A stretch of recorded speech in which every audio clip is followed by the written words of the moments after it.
No meio de todos os experimentos existe algo diferente. Eles chamam ele de o protótipo. Não é só mais uma criação da Playtime Co., é um erro. O experimento que saiu do controle. E o pior de tudo, ele observa cada passo nosso. Hoje você vai entender a história por trás dessa entidade e como ela pode estar ligada a tudo que aconteceu em Pop Playtime. Mas já aviso, quanto mais fundo você for, mais difícil vai ser ignorar o que realmente aconteceu ali.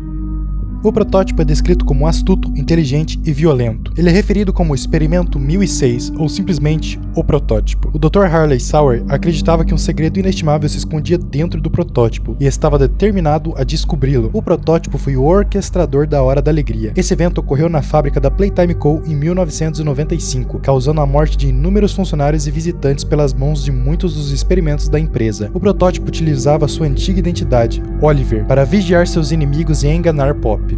A criança transformada no protótipo foi Oliver, mais conhecido como Ollie. Subentende-se que em algum momento da vida de Ollie, ele ficou ferido após ser agredido com um martelo por um indivíduo ou grupo não identificado. Elliot Ludwig o adotou posteriormente e se ofereceu para levar Ollie a um lugar melhor, o que levou à sua conversão. Após o procedimento, ele foi reconhecido como o exemplo perfeito do tipo de receptáculo que Elliot Ludwig estava tentando criar. O protótipo foi criado usando partes orgânicas e mecânicas. Também foi dito que ele era um caso típico em relação aos outros experimentos, pois não precisava de nenhum sustento ou alimento para sobreviver. No entanto, Ollie rapidamente percebeu que sua ressurreição não era por puro altruísmo, mas sim para abrir caminho para a ressurreição de Pop e Ludwig. Ollie ficou furioso com isso, mas Elliot o acalmou, dizendo que ele e Pop se dariam bem e que Ollie ainda poderia fazer parte da família deles. Mais tarde, Ollie passou a se referir a si mesmo como o protótipo. Em 1989, o protótipo escapou do confinamento e se escondeu dentro da Playcare, recrutando um órfão problemático chamado Theodore Gramble para sua causa. Ele frequentemente encorajava o jovem a sabotar a Playtime Co., mas sem sucesso. A amizade dele se tornou notária entre os funcionários, que a princípio acreditavam que o amigo do menino era imaginário.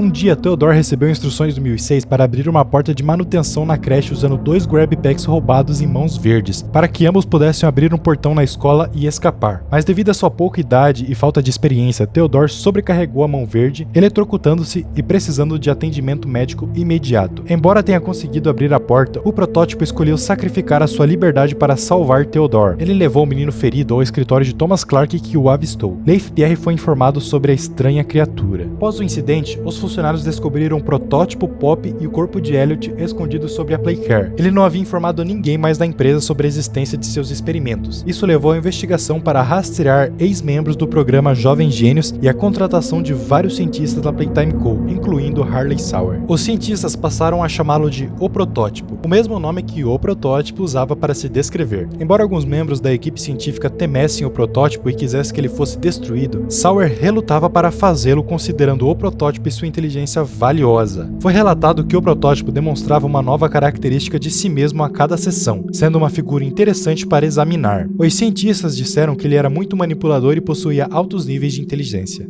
Por volta do início de 1991, o Experimento 1006 se reuniu com Theodore Gramble, que agora havia se tornado Catnap. Durante o tempo que passavam juntos, Catnap seguiu o protótipo como um cachorrinho perdido, como afirmou Leif Pierre, com 1006 aparentemente o ignorando. Um dia, depois de Pop ter sido submetida a experiências, o protótipo utilizou sua identidade humana para confortar ao telefone. Ao contrário dos outros experimentos, o protótipo continuou residindo nos laboratórios mesmo após a criação da prisão, possivelmente para que os cientistas pudessem estudá-lo quando quiserem. Em um momento não especificado, o protótipo fez um acordo com alguns dos outros funcionários envolvidos na conspiração na esperança de libertar os brinquedos. Mais tarde, ele foi liberado da sua contenção por Preston Willard e foi declarado desaparecido, mas durante esse tempo de liberdade, ele nunca foi localizado. Algum tempo depois, em 8 de agosto de 1995, o protótipo assumiu o controle da fábrica da Playtime Co. Esse evento, conhecido como a Hora da Alegria, envolveu um massacre em larga escala e uma fuga em massa de todos os experimentos presentes na fábrica. Enquanto um grupo de funcionários se concentrava em transportar Kissimiss para a creche, os Bigger Bodies iniciaram uma rebelião massacrando impiedosamente todos os adultos e cientistas sob a influência do protótipo. Culpados e inocentes foram mortos. Depois, 1006 levou levou todos os órfãos da creche para os laboratórios, onde permaneceriam vivos e adormecidos. Ele havia prometido a todos os experimentos que eles finalmente poderiam ser livres. No entanto, após o término do evento, o protótipo revelou a todos os brinquedos que eles não podiam sair, pois era muito arriscado. Havia uma grande chance de que os experimentos acontecessem novamente, realizados por cientistas externos caso sua existência fosse descoberta. Assim, os corpos foram arrastados para as profundezas da fábrica e os brinquedos acabaram se alimentando deles para sobreviver. Isso e todas as ações e o massacre sem sentido chocaram Pop, que o odiou por isso, mas ainda assim concordou de bom grado com o protótipo sob o risco de deixar a fábrica.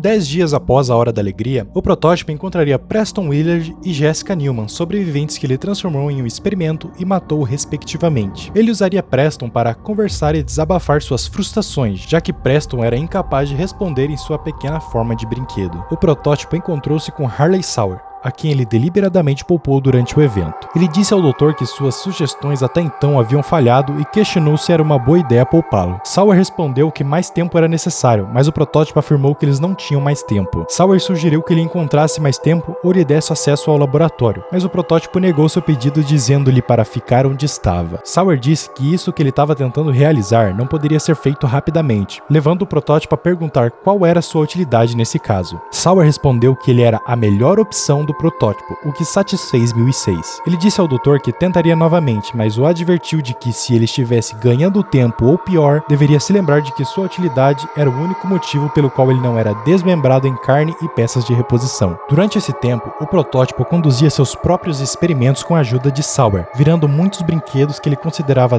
descontentes do avesso como punição e esperando alcançar o infinito. Um desses brinquedos massacrados dessa maneira foi Gilblet, que anteriormente se recusou a matar uma sala de trabalhadores do armazém sobre as ordens do protótipo durante a Hora da Alegria. O protótipo também suprimiu qualquer menção do acima, destruindo aqueles que tinham conhecimento dos brinquedos que haviam fugido da fábrica. O protótipo descobriu um arquivo de dados que armazenava muitas informações sobre si mesmo. Considerando-o valioso demais para ser apagado, ele optou por mantê-lo armazenado no centro de dados. Durante a rebelião dos brinquedos, o protótipo encontrou Pop angustiada e escondida em seu quarto. Pop lamentava não poder ser a líder que os outros brinquedos precisavam que ela fosse e implorou ao protótipo que libertasse os órfãos, dizendo-lhe que se a matasse, lutaria contra os outros brinquedos por anos. O protótipo recusou, pegando a Pop e afirmando que se ela recusasse a ver a verdade, que os órfãos jamais poderiam ser libertados, pois Pop e o protótipo ficariam sem nada e a eternidade será solitária. Afirmando que só conhecia uma maneira de fazê-la enxergar isso, ele a prendeu em sua caixa. Em seguida, pintou uma papoula sobre a entrada do quarto dela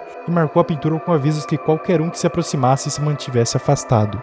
O protótipo também mantinha Lily Love Braids isolada, anteriormente a funcionária Gracie Green, que foi cobaia de experimentos após a Hora da Alegria. Como Lily, ela era forçada a assistir os vídeos de condicionamento distorcidos que ela mesma fazia quando era humana. O protótipo mais tarde a transferiu para a Casa de Bonecas, mas declarou que, mesmo que ela não tivesse ciente de suas ações, ela não se juntaria a ele e nem teria permissão para uma morte rápida. Durante 2005, com Doe e seus aliados vivendo no Porto Seguro, o protótipo tentou continuamente entrar em seu esconderijo e continuou encontrando maneiras de passar por suas defesas. Para o horror dos brinquedos, isso chegaria a um clímax mais tarde naquele ano. You were never very nice. Were you? Dr. Newman.